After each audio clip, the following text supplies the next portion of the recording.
Alors, Madame Saint-Jacques, la parole est à vous. Merci.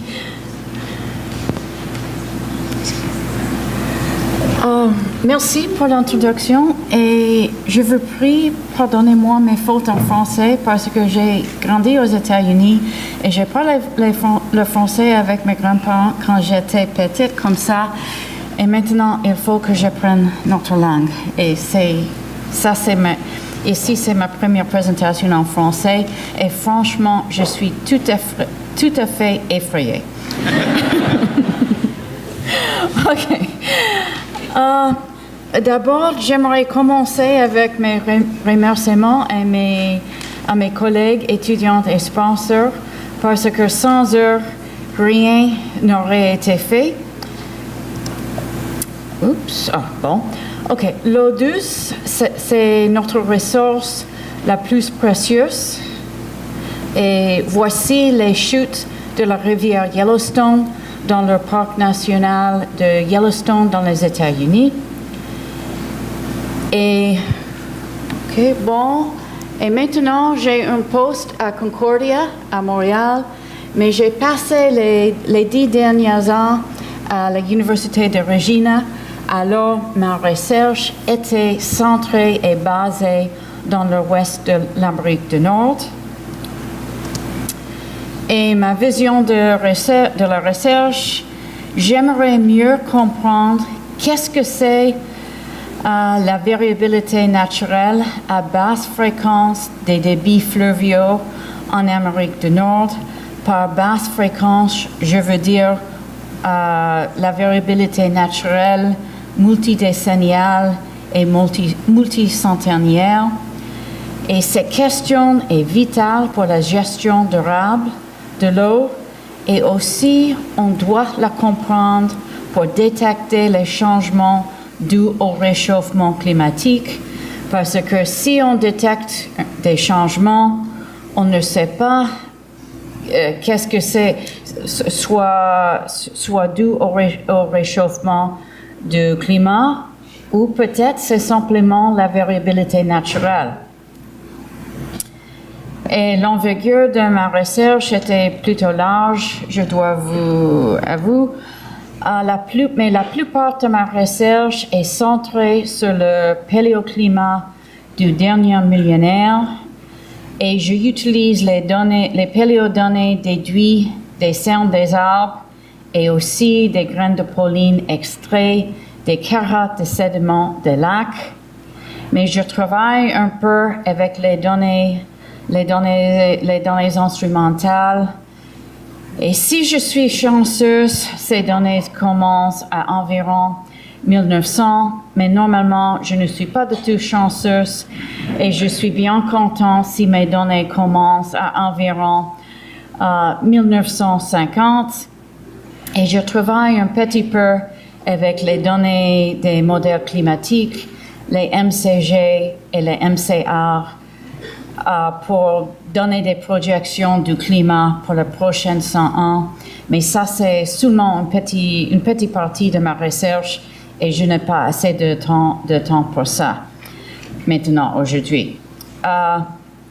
J'aimerais commencer avec des petits aperçus de ma recherche concernant le dernier millénaire en utilisant les paléodonnées. Et dans cette salle, c'est pas nécessaire que je vous donne une explication de comment les cernes des arbres enregistrent le climat, parce que tout le monde ici savent ça très bien. Mais dans l'ouest de l'Amérique du Nord, la plupart du temps, les cernes registrent un signal de la humidité. Et quand une année est sèche, les arbres mettent des cernes minces. Et quand une année est humide, comme celui, les arbres mettent des cernes épais. Et aussi, c'est pas nécessaire que je vous donne une explication avec beaucoup de détails concernant qu'est-ce que c'est la datation croisée, parce que tout le monde ici savent très bien. Ça aussi, c'est pas la datation croisée, c'est comment on prend des carottes, des arbres vivants, et on correspond les motifs des anneaux minces et des anneaux épais, d'arriver à une chronologie du site, et on étend cette chronologie dans le passé grâce du bois mort qui est gencé sur la terre, et aussi grâce du bois archéologique. Et, voici, c'est une carte de la province d'Alberta. Et la partie sud d'Alberta est semi-aride et c'est sec déjà. Et voici la ligne de la limite des arbres. Et au nord de ça, c'est la forêt boréale. Et voici sont les montagnes rocheuses qui servent comme la source de l'eau pour les fleuves des prairies qui coulent vers l'est ou vers le nord-est. L'accumulation de neige dans les montagnes rocheuses est très, très importante dans les prairies. Et ici, c'est Fort McMurray ou Fort Mac, où tout le monde aussi savent que c'est le centre des sables bitumineux. Et voici une photo aérienne qui montre les dégâts énormes faits par l'extraction des sables bitumineux. Et l'extraction des sables bitumineux et la transformation des sables bitumineux prend beaucoup de l'eau. Et la source de cette eau, c'est la rivière Athabasca. Et cette carte montre les sources de la rivière Athabasca, qui est le glacier Athabasca dans les montagnes. Et puis, la rivière Athabasca coule vers le nord-est, jusqu'à Fort Mac, où elle tourne vers le nord. Et l'allocation d'eau de la rivière Athabasca pour les sables bitumineux a continué à monter à flèche. Voici, cette graphie montre les allocations de l'eau de la rivière Athabasca. Voici le volume d'eau en milliards de mètres cubiques et pour les dernières 50 ans, et ça c'est les années. Et en vert, ça c'est l'allocation pour les usages industriels, et ça veut dire pur et simple que c'est le usage pour les sables bitumineux. Et vous pouvez voir comment ces allocations ont grandi. Et ces allocations sont basées sur le record de la géoage de la rivière Athabasca à Athabasca. Et le record a commencé à environ 1916, et puis il y avait une écart énorme pendant les années 30 et 40 à cause de la sécheresse des années 30 et aussi à cause de la Deuxième Guerre mondiale. Et puis le record a recommencé à environ 1950. Et vous pouvez voir qu'il y avait assez de variabilité dans le débit de la rivière. Mais l'allocation de l'eau faite par le gouvernement d'Alberta, c'est, si je me souviens correctement, c'est basé simplement sur les dernières 60 ans. Et 60 ans de record de débit n'est pas du tout un long record pour pour baser la gestion durable d'une ressource de l'eau comme ça. Et pour combler cette vide, mes collègues et moi, nous avons fait une reconstruction des débits de la rivière Athabasca pour le dernier 900 ans grâce au sound des arbres. Et sur l'axe horizontal, c'est les années. Le débit annuel moyen sont sur l'axe vertical. Et je suis désolée, c'est un peu délavé, mais il y avait une ligne grise qui montre la reconstruction. Et j'ai ajouté une ligne horizontale en bleu électrique pour montrer la moyenne de la reconstruction. Et j'ai aussi ajouté en bleu foncé une moyenne mobile de 15 ans. Et vous pouvez voir qu'il y avait assez de variabilité.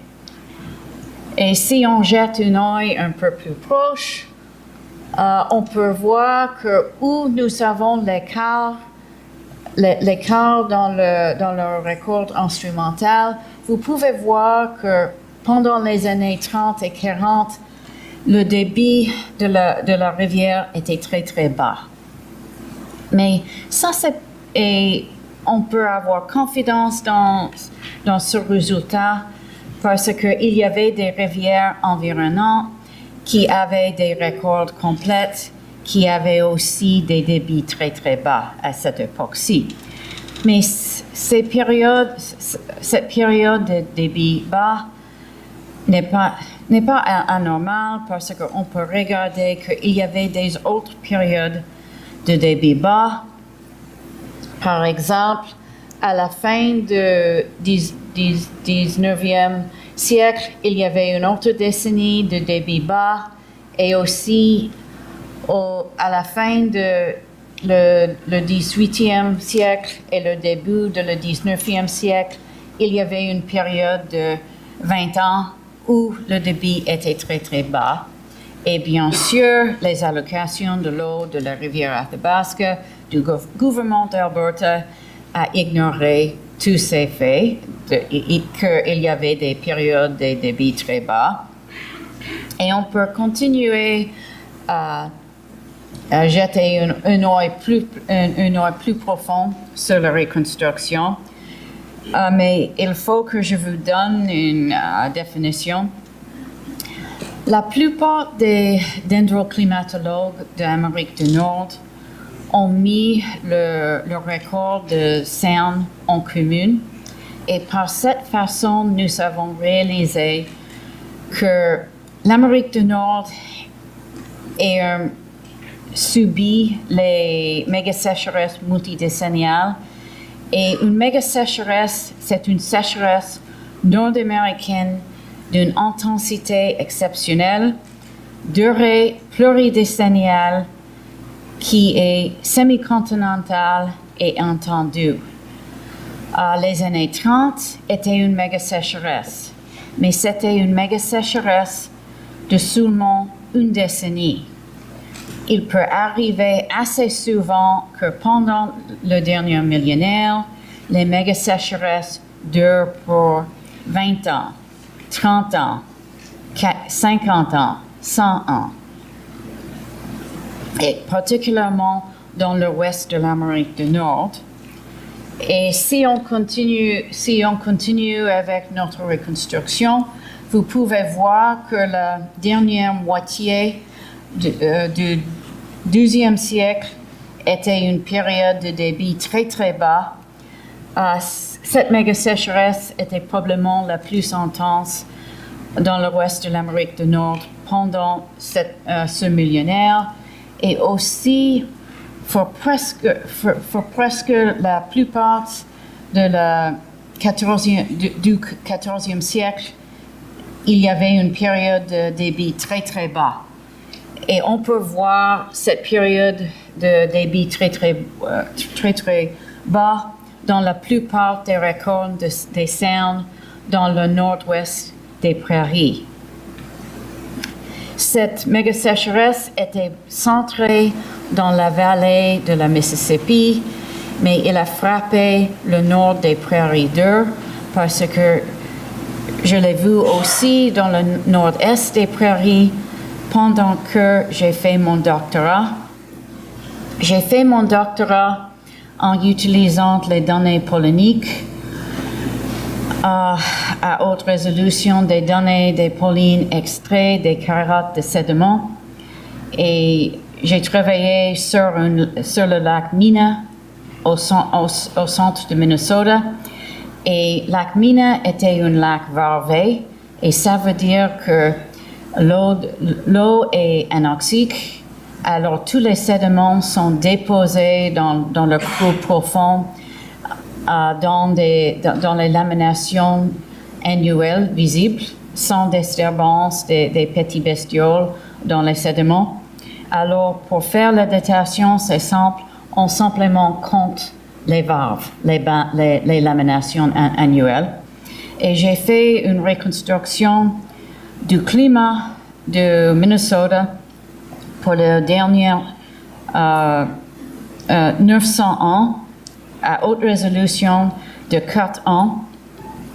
Et j'ai fait une reconstruction de la température hivernale et vous pouvez voir qu'il y avait une claire petit âge glaciaire et aussi une claire période médiévale chaude.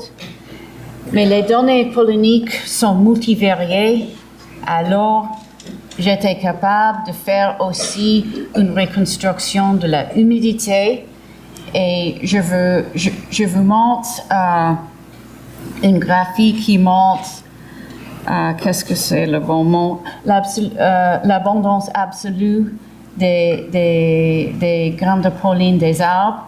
Et vous pouvez voir que pendant le 14e siècle, les grains de pollen des arbres étaient presque disparus.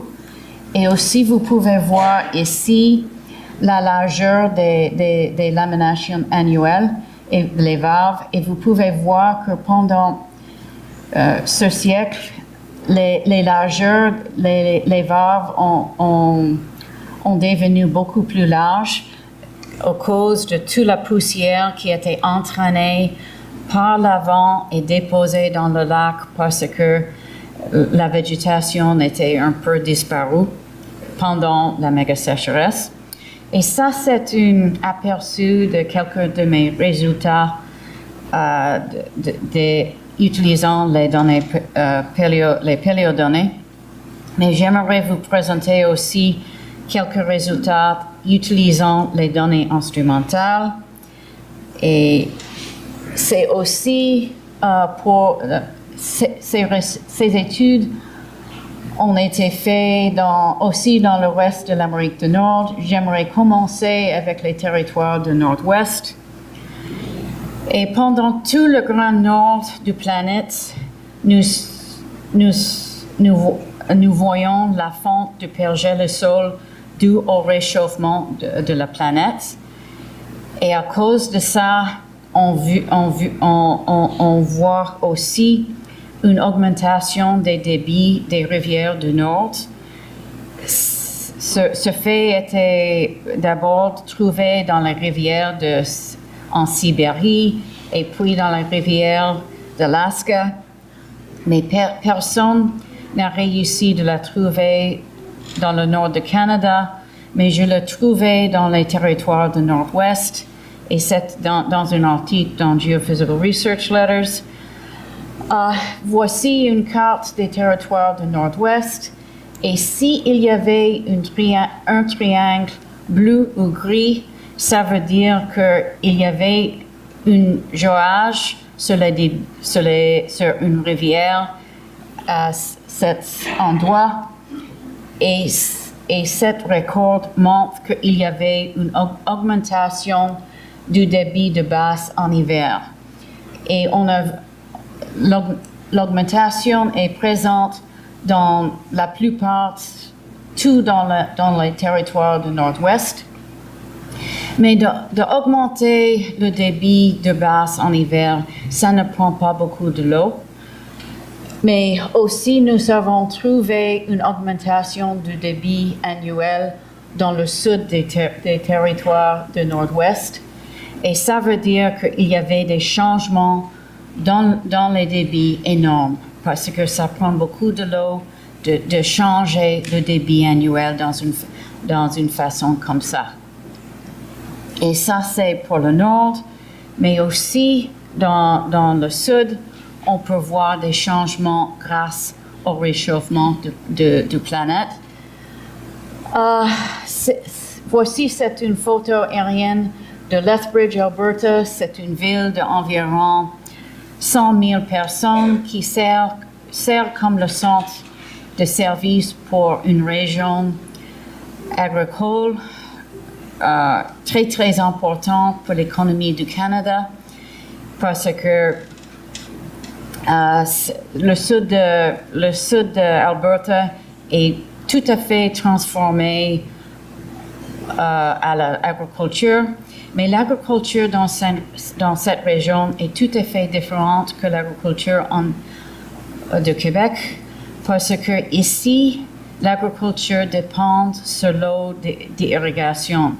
Et la source pour l'irrigation ici, c'est pas la nappe phréatique, c'est la rivière. Alors, il y avait beaucoup de soucis concernant qu'est-ce que c'est la condition des débits de ces fleuves.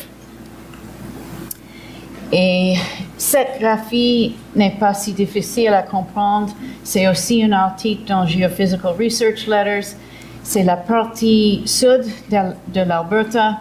Et s'il y avait un chiffre, ça veut dire qu'il y avait un jouage sur une rivière là-bas. Et les flèches montrent qu'est-ce que c'est le changement du débit à cette rivière. Et s'il y avait une flèche rouge ou saumon qui pointe en bas, ça veut dire qu'il y avait une diminution du débit. Et s'il y avait une flèche bleue qui pointe en haut, ça veut dire qu'il y avait une augmentation du débit. Et vous pouvez voir que c'est une histoire de diminution du débit ici, grâce au réchauffement du climat. Et la grandeur des flèches montre la grandeur du changement dans le débit. Et vous pouvez voir aussi qu'il y avait quelques flèches qui sont des pâles, des flèches en rouge et des flèches en saumon. Les flèches en rouge montrent le débit réel. Ça veut dire après qu'on a enlevé l'eau pour les grandes villes comme la ville de Calgary, Lethbridge et aussi pour l'eau pour l'irrigation. C'est après les effets directs des êtres humains. Mais le gouvernement d'Alberta conserve un record de ces allocations et de ces enlèvements de l'eau.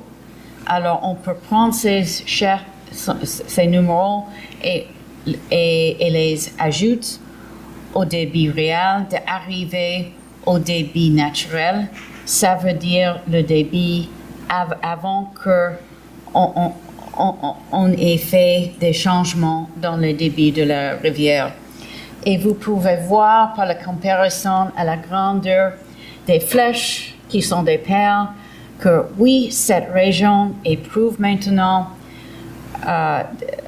les effets néfastes du réchauffement global parce que les fleuves sont en train de diminuer, mais aussi par notre effet direct de nous, les êtres humains. Nous avons bien empiré la situation parce que les impacts humains sont comparables ou pires ou sont pires que les effets de réchauffement global. Alors la situation était grave et puis nous avons empiré plus, mais nous sommes les êtres humains et nous sommes souvent assez stupides. Maintenant, je suis à Montréal et je suis en train de m'installer et de construire mon laboratoire des sciences environnementales à Concordia. Et mes étudiants et moi, nous avons fait un travail sur le terrain l'été passé. Et nous avons quelques sites. Mon étudiant de la maîtrise, Alexandre Pace, qui est ici avec une affiche, et moi, nous sommes en train de faire une reconstruction du climat de la Parc national de la Gaspésie en utilisant les cernes des arbres. Et aussi, cet été, nous avons décidé de prendre des carottes des lacs pour faire des reconstructions en utilisant les graines de pauline déposées dans les sédiments. On espère de faire des reconstructions de la forêt de le sud-est du Québec à haute résolution d'environ 50 résolutions pour le dernier millénaire ou peut-être 2 millénaires, quelque chose comme ça. Et j'aimerais finir avec quelques belles photos de notre site sur le terrain. La limite des arbres sur le mont Richardson dans le Parc national de la Gaspésie, un site d'échantillonnage du cèdre de la rivière Sainte-Anne, un site d'échantillonnage à la rivière Sainte-Anne, le caribou iconique du Parc national de la Gaspésie, et les caribous, malheureusement, ne vont pas très bien du tout parce qu'ils sont en train de perdre leur habitat alpin grâce au réchauffement du climat. Et j'aimerais finir avec un remerciement à mes étudiants qui font tout le travail. Et merci pour votre patience avec mon français.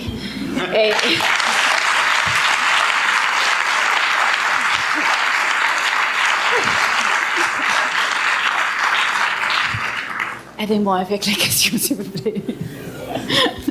Merci beaucoup, Mme Saint-Jacques. C'est une présentation très intéressante et non, vous n'aviez aucune raison d'être terrifié. Je pense que, comme je disais, c'était très, très clair et, comme je disais, très stimulant. S'il y a des questions, en voilà déjà une. Oui, bonjour. Martin Jardin au Service canadien des forêts. Est-ce que je dois dire en français ou en anglais? Je peux essayer en français, mais... OK. Ça, vous avez commencé votre présentation en parlant de la dendrochronologie comme tout le monde savait c'était quoi, puis qu'on n'a pas besoin d'explication. Puis je vous dirais que c'est peut-être pas en ce moment quelque chose qu'il faut faire parce qu'il y a beaucoup de gens qui s'improvisent dendrochronologistes de nos jours en écologie où il y a des gens qui découvrent que les arbres font des cernes puis que c'est utile pour étudier l'écologie. Fait que je pense qu'il y a un travail à faire de notre part dans notre génération de dendrochronologistes. J'ai travaillé longtemps à l'Université de Winnipeg. J'ai côtoyé Dave Sachin pendant plusieurs années quand je faisais partie du groupe Parc à l'époque. Puis je pense qu'il y a un travail à faire de remettre sur la map l'importance de faire notre science comme il faut, surtout auprès de gens qui, aujourd'hui, il y a de moins en moins de financement pour, comme on en parlait ce matin, d'aller chercher des données terrain. Donc, on commence à fouiller dans des vieilles bases de données, puis on découvre des bases de données de dendro qui n'ont pas nécessairement été faites selon les standards en dendrochronologie. Et c'est beaucoup étudié de nos jours pour des questions importantes à l'échelle globale, les changements climatiques et tout. Puis il y a comme des choses, des fois, qu'on peut questionner, qui sont trouvées à partir de ces bases de données-là. Puis je pense qu'il y a un travail important à faire, de notre part, encore dire c'est quoi les limites, comment il faut faire ça, cette science-là, puis tout ça. Puis je suis intéressé aussi au projet Paléo que vous avez développé. Il faudrait peut-être en discuter parce qu'on est avec d'autres collègues français. Il y a quand même beaucoup de réseaux en ce moment de développement Paléo à l'intérieur du Québec avec Olivier Blarquez aussi à l'Université de Montréal, j'imagine qu'il est ici quelque part. Mais Adam Ali en France, puis nous autres aussi au Service canadien des forêts, on a commencé aussi cette branche-là, notamment pour les paléo-incendies. Donc, peut-être des chevauchements, des opportunités de faire un réseautage, puis aller chercher du financement, puis agrandir nos travaux. Fait que je vous remercie pour la présentation. Merci. Merci, Martin. Donc, on a compris le message. Peut-être collaboration possible pour financement supplémentaire. Dan? Question plus... ça fonctionne? On va demander à Pierre. Pierre, est-ce que tu entends Dan? Oui. OK. J'ai une question peut-être plus traditionnelle que la question de Martin. Je préfère le sien. La sienne. Quand vous présentez les d'eau qui fluctuent dans le temps en foresterie, il y a l'idée de faire la prospérité forestière basée sur le structurage ou le moins d'arbres. Est-ce que la proposition pour les gens qui utilisent l'eau de différentes rivières, c'est au lieu d'utiliser la moyenne, d'utiliser les moments dans le temps où le débit est le plus bas? Comment est-ce que c'est quoi la proposition pour les gestionnaires de l'eau? Je ne sais pas si j'ai compris votre question, mais on essaie dans l'Ouest de convaincre les gestionnaires d'eau, grâce aux ces records de Cern, comment on doit inclure les périodes de débit bas dans les allocations de l'eau. Et c'est quoi la suggestion ou c'est quoi la proposition? De au moins considérer l'idée que les allocations ne sont pas les bonnes. Ils sont trop optimistiques.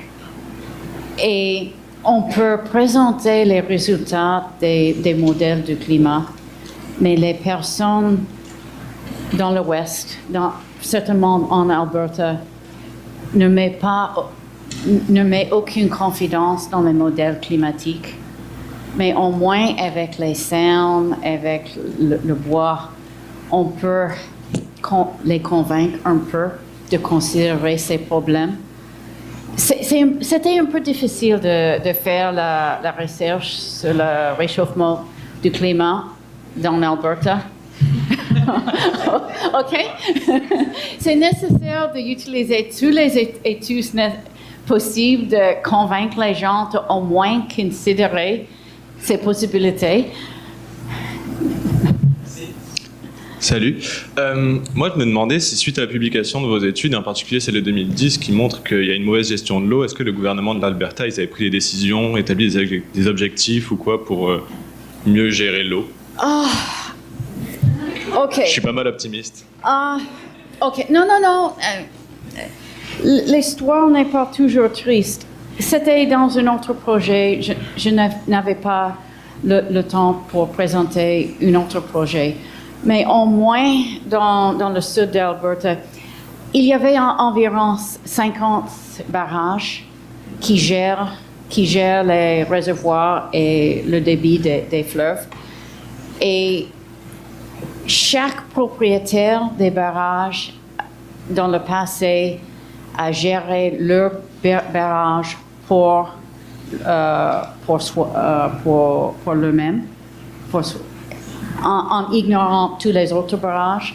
Et j'ai fait une partie d'un grand projet, le South Saskatchewan Adaptation to Variability Project, où au moins on a peut-être convaincre les gens de considérer que pendant les années de sécheresse, et nous avons des avertissements de ça parce qu'on dépend sur l'accumulation de neige dans les montagnes, l'accumulation hivernale, de faire des accords, de gérer les barrages ensemble, en commune, dans les années de sécheresse. Et j'imagine que ça va devenir la gestion maintenant pour la partie sud d'Alberta, mais il prend beaucoup de temps de changer le gouvernement. D'accord, merci. Frédéric, à toi la dernière question. Bonjour, merci pour la présentation, j'ai adoré. La question des méga-perturbations est quelque chose d'extrêmement important là, pour comprendre justement la situation qui peut arriver avec les changements climatiques. Je me demandais, est-ce que c'est possible de reconstituer finalement le climat? Ça veut dire bien comprendre quelles étaient les précipitations et, par exemple, l'évapotranspiration à ce moment-là pour pouvoir mieux prédire quel type de conditions on pourrait avoir. Puis le deuxième volet de ma question, c'est lorsqu'on voit la fréquence pollinique là, des différents arbres que vous avez mesurés, est-ce qu'on est capable de comprendre quelles sont les espèces qui ont été les plus vulnérables, les premières à disparaître ou à diminuer en abondance, puis de saisir justement la succession de vulnérabilité qui a pu arriver durant ces méga-perturbations de sécheresse?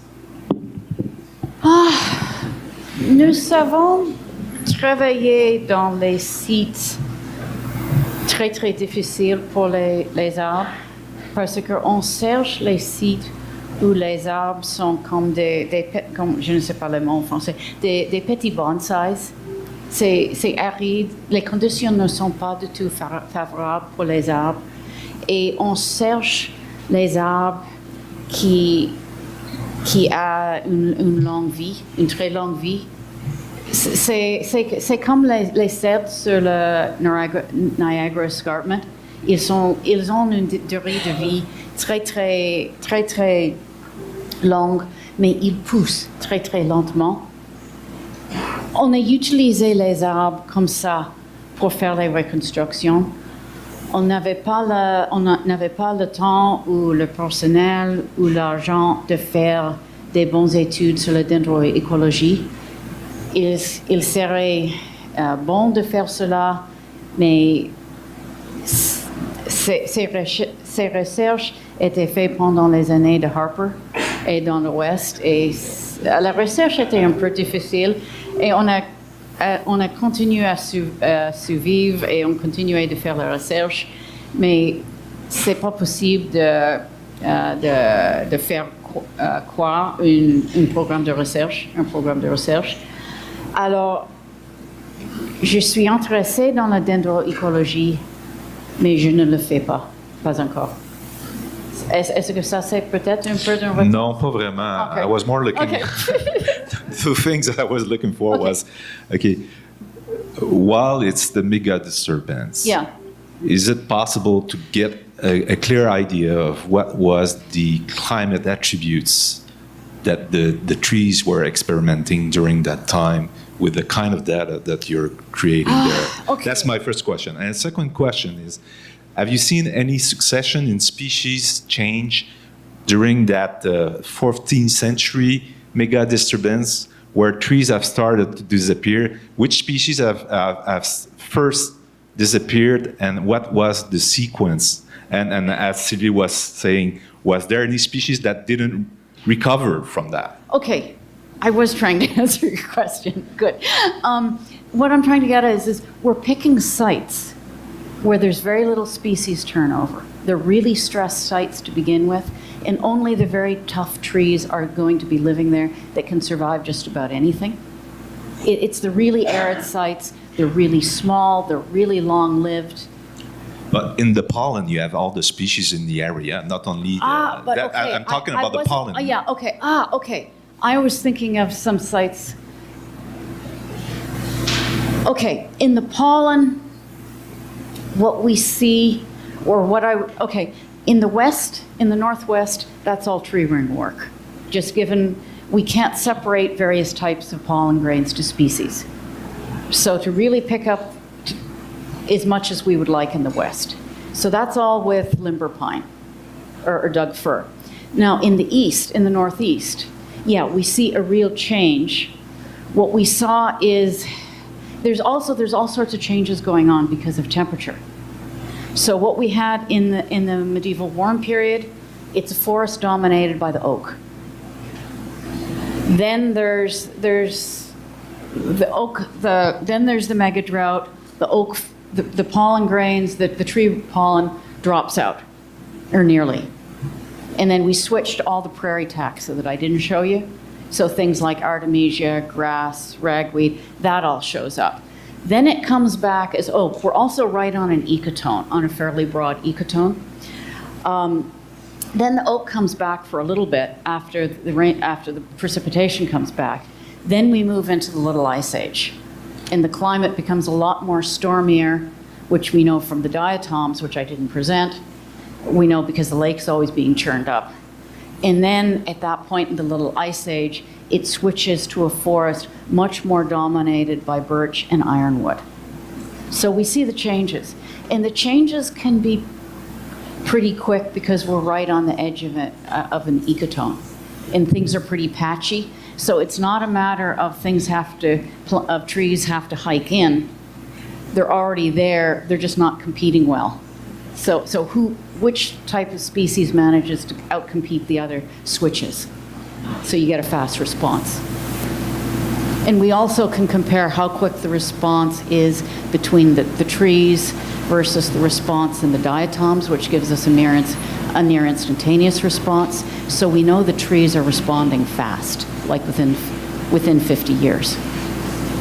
Okay, thank you. Merci beaucoup, Madame Saint-Jacques.